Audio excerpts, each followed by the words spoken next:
Prier ne veut pas dire juste aller dans une église, réciter des paroles et tout. Non, prier, c'est bien faire ce que vous faites.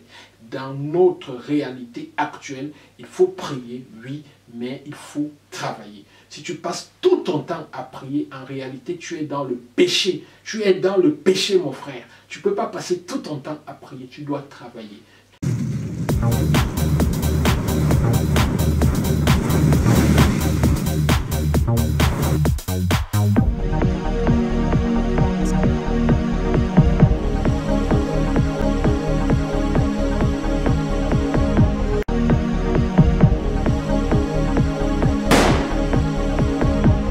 Salut tout le monde, j'espère que tu vas bien, j'espère que tu te portes très bien. Je suis le docteur Emmanuel Ngaha, je suis diplômé de la Turquie. Je partage sur cette chaîne des idées business avec la Turquie en se servant de l'expertise turque et en même temps je partage des sujets de développement pour l'Afrique et pour les Africains. Dans cette vidéo, je vais partager avec toi 5 points qui font que tu restes en permanence dans la pauvreté et que tu passes ton temps à te plaindre pendant que les autres avancent à une vitesse exponentielle. Premier point dont je vais te parler ici et sur lequel je voudrais vraiment attirer ton attention, c'est ta spiritualité. Comment est-ce que tu crois en Dieu? Comment est-ce que tu loues ton Dieu? Je prends un exemple. Il y a des gens qui sont à l'église le lundi, le mardi, le mercredi, le jeudi, le vendredi, le samedi et le dimanche. Non, on ne demande pas de ne pas croire en Dieu. Mais lorsque vous vous retrouvez 3, 4 jours dans la semaine à l'église pour prier, il y a un problème, il y a quelque chose qui ne va pas. En toute chose, tout excès peut être très nuisible. Il y a le dimanche où vous pouvez aller à l'église pour faire vos prières. Et après cela, vous pouvez prier à la maison pour vous concentrer, pour travailler. N'oubliez pas que travailler, bien faire son travail, c'est aussi prier. Prier ne veut pas dire simplement s'enfermer dans une église et réciter des paroles que parfois on ne comprend même pas correctement, même quand c'est nous qui les récitons. Prier, c'est bien faire ce qu'on a à faire. Lorsque vous travaillez dans un bureau, les gens vont venir, vous allez les recevoir, vous les recevez bien, vous avez le sourire, vous leur redonnez le sourire et tout, vous êtes en train de prier. Prier ne veut pas dire juste aller dans une église, réciter des paroles et tout. Non, prier, c'est bien faire ce que vous faites. Ici, à ENG Consulting, il y a plusieurs personnes à travers le monde qui me contactent. Et s'ils nous contactent et nous les recevons correctement, nous les aidons à résoudre leurs problèmes, c'est une façon pour nous de prier. Parce que prier, c'est justement implorer le Seigneur afin qu'il amène sa lumière dans le monde. Et il amène sa lumière dans le monde à travers ces créatures que nous sommes. Il utilise nos mains. Donc il n'est pas question de saouler la prière ou alors de saouler l'église, mais il est question de travailler dur et d'aller à l'église, rendre grâce au Seigneur pour tout ce qu'il nous permet de réaliser au quotidien. C'est en ceci que, mon frère, ta spiritualité peut être un blocage. Parce que tu ne te donnes pas du temps pour travailler, mais tu passes ton temps à prier, à prier, à prier, à prier. Alors qu'on dit souvent, ora et labora. Prie et travaille. Si tu restes simplement sur la prière, tu fais fausse route parce que la prière ne te rendra pas riche. Oui, écoute très bien, la prière ne te rendra pas riche. Tu dois associer prière et travail. Même Joseph, qui est le père de Jésus dans la Bible, était charpentier. Donc il exerçait un métier. Ok? Donc on ne va pas rester là à prier, à prier, à prier. Il faut bien passer à l'action, il faut bien travailler. C'est dépasser le temps où il fallait juste fermer les yeux et prier et la manne tombait du ciel. C'est dépassé. Et la manne s'est tombée dans certaines circonstances. Dans notre réalité actuelle, il faut prier, oui, mais il faut travailler. Si tu passes tout ton temps à prier, en réalité, tu es dans le péché. Tu es dans le péché, mon frère. Tu ne peux pas passer tout ton temps à prier. Tu dois travailler. Tu es dans le péché si tu le fais. Alors, ravive-toi. Écoute ce message et cesse de déconner. Lève-toi, va travailler. Et surtout, l'Afrique a besoin de travail. L'Afrique n'a pas besoin uniquement des prières. Pendant que nous prions, les gens se lèvent, ils prennent notre argent, nous n'arrivons pas à prier, ils prennent nos ressources et lorsque nous ouvrons les yeux, nous nous rendons compte que nos ressources sont parties. Nous avons besoin de travailler. Nous pouvons prier, oui, mais pendant que nous travaillons. Le travail, le travail, le travail, le travail. Lorsque vous travaillez et vous rendez service à plusieurs personnes, vous êtes en train de prier plusieurs fois. Et lorsque vous fermez les yeux pour prier uniquement sans travailler, vous êtes dans le péché et en principe, vous n'êtes pas en accord, vous n'êtes pas en harmonie avec Dieu. Donc, il faut arrêter de vous focaliser uniquement sur la prière. Il faut travailler. Ça, c'est très important. Parce qu'en priant, vous ouvrez les yeux, vous restez dans la pauvreté. Tout ce qui vous reste, c'est de vous lamenter, de crier, de maudire le voisin qui, lui, prie un peu et travaille beaucoup plus. Et vous sécrétez des hormones négatives qui vous empoisonnent davantage et ne peuvent que entraîner en vous une certaine frustration. Le monde, l'Afrique surtout, a besoin des travailleurs d'abord et non des prieurs.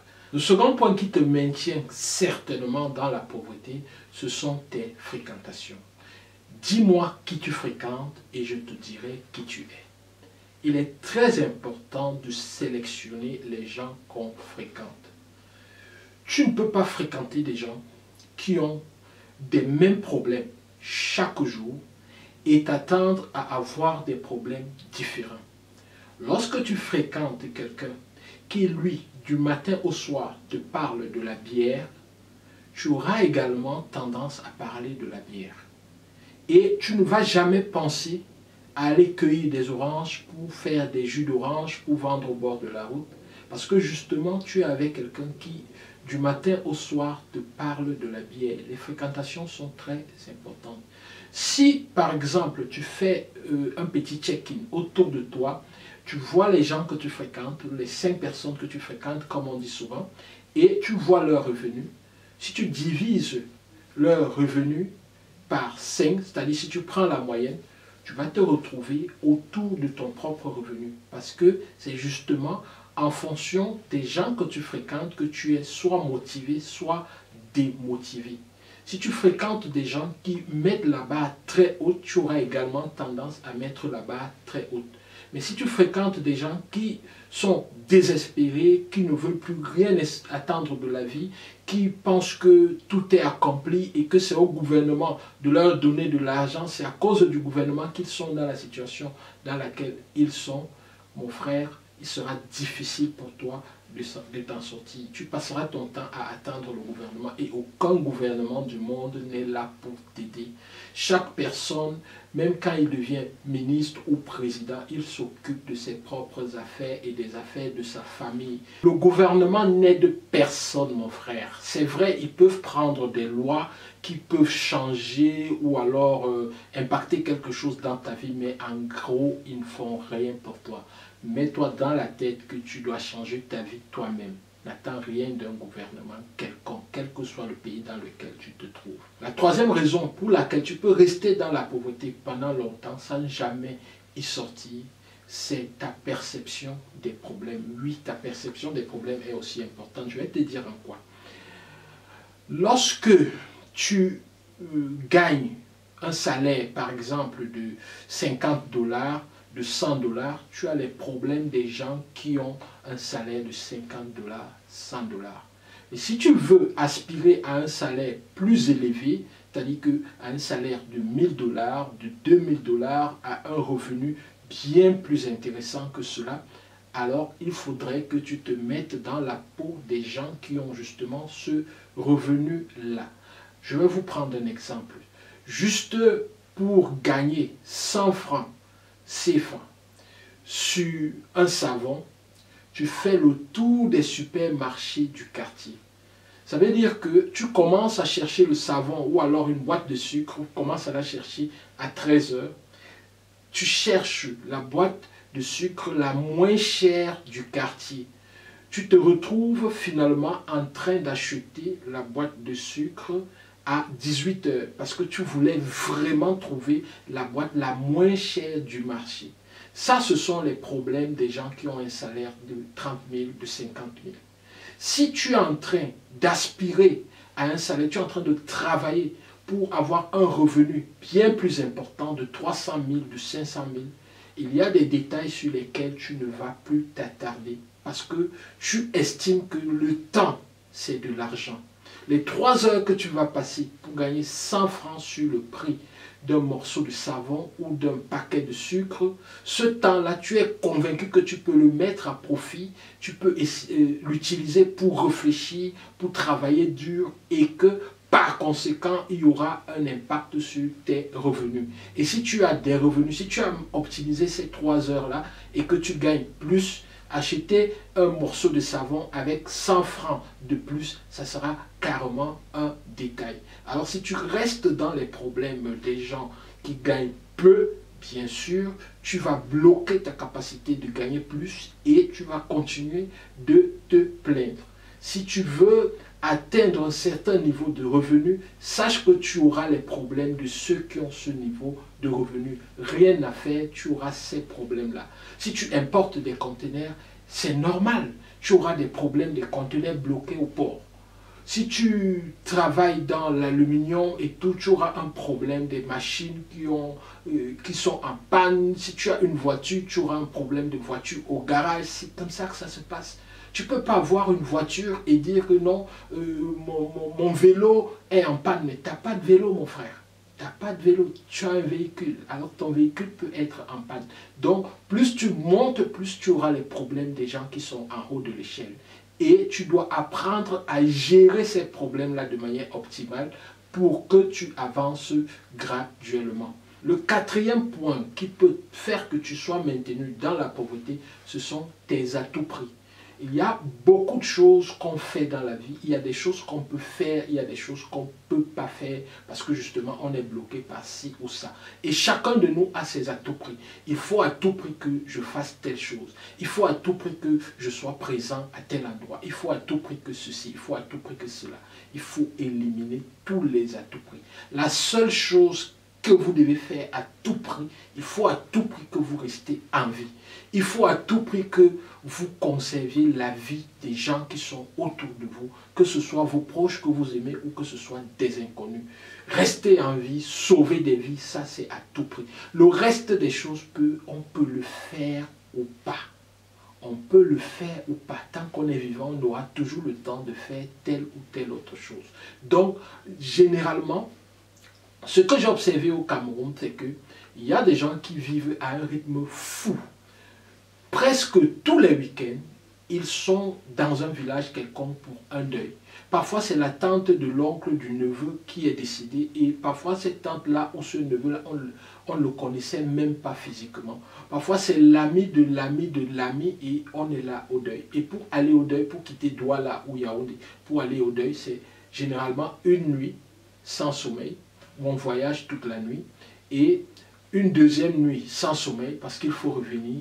Et tout le temps qu'on passe là-bas, on ne dort pas, on a des moustiques, on a ci, on a ça. Donc ça fait un week-end de perdu pendant lequel on ne peut pas réfléchir sur sa condition, on ne peut pas travailler pour augmenter ses revenus, on ne peut pas vraiment réfléchir sur qu'est-ce qu'on peut créer pour avoir plus de revenus.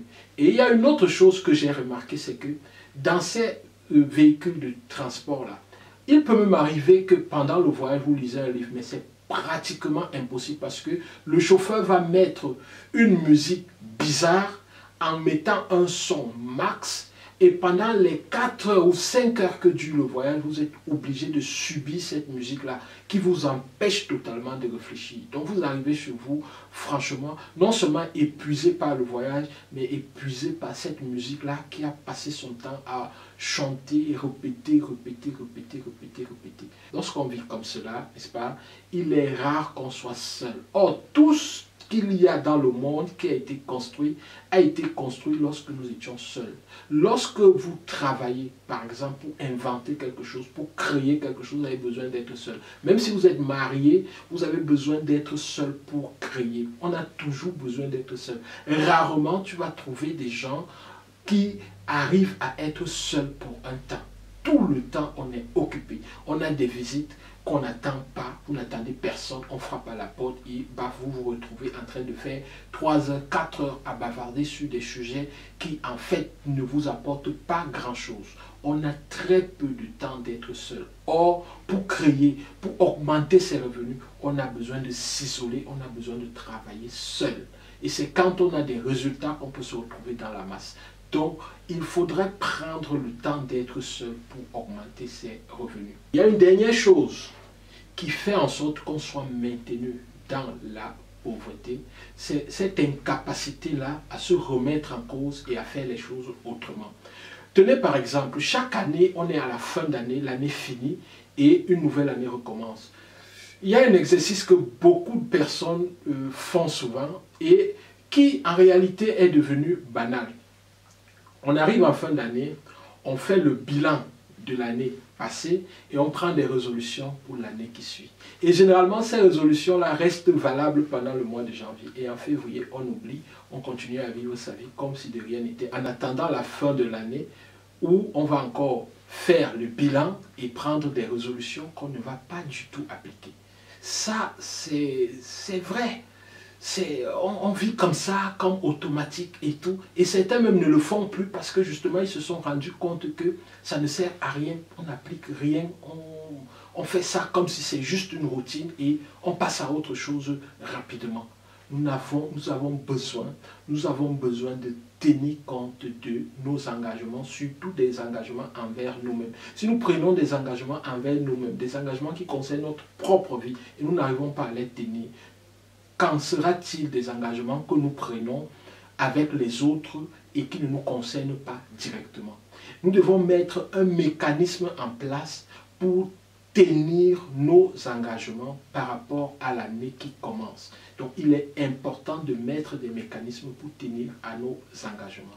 Si, dans mes mécanismes, j'ai dit que je vais éviter de voyager tout le temps, ou j'ai dit que je vais tout faire chaque fois, chaque fin du mois, pour évaluer mes revenus, qu'est-ce que j'ai pu gagner pendant le mois, qu'est-ce que j'ai créé comme business parallèle, qu'est-ce que ça m'a rapporté, quelles sont les stratégies que je peux mettre en place pour avoir plus, et je me dis chaque mois je vais mettre en place une nouvelle stratégie pour gagner plus. Il faudrait que je tienne à cet engagement et il faudrait que chaque fois je puisse évaluer.